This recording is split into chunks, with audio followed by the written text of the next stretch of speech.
Will student fees keep Belgian students away from the UK after the Brexit? We're going to interview Emma about it, a Belgian student living in the UK right now. Let's do this. I've always wanted to go to the UK, but obviously it's really expensive to go there. So the cheapest option would be to go on an Erasmus, and Thomas More journalist, they did an Erasmus to the UK. It's free from me now because obviously I'm on an Erasmus exchange, but if I wanted to go there full time and pay, I would have to pay about 10 grand every single year.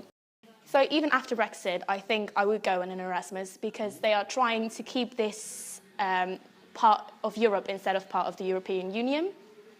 But just going to England as a full-time student there, I wouldn't do it because it's just so much money, and with inflation and everything that will probably happen once the UK leaves, it will be unaffordable, and student loans will probably not be available for European students anymore, so I won't do it. Britain has still got some great universities, Oxford, Cambridge and the London School of Economics, for instance, to name only a few.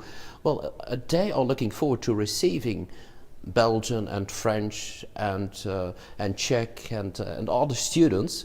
They want the best of the best. So it has always been like that for hundreds of years. So why should that all change right now? I hope not a lot will change, and I hope that students will not feel the difference. But economically, it won't have a concrete influence on their tuition fees, because that's the biggest issue for foreign students and Belgian students, the big tuition fees in England. I think something might change there. I think it may become more expensive to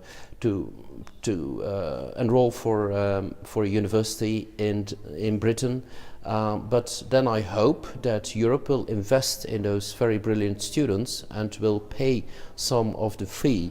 But it may become more expensive. Britain will not see it as the first task to invest in European students, because what might happen, you study a couple of years in Britain and then you're gone again and you go and live in New York, for instance. Why should that make that investment? They have no advantage.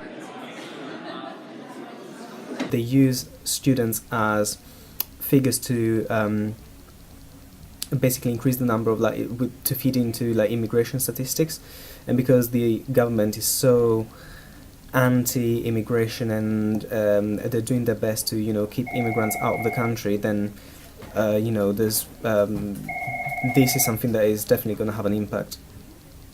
We are trying to protect the students, all the students, regardless of their nationality, but if the government is really not willing to listen to us, then there's little that we can do.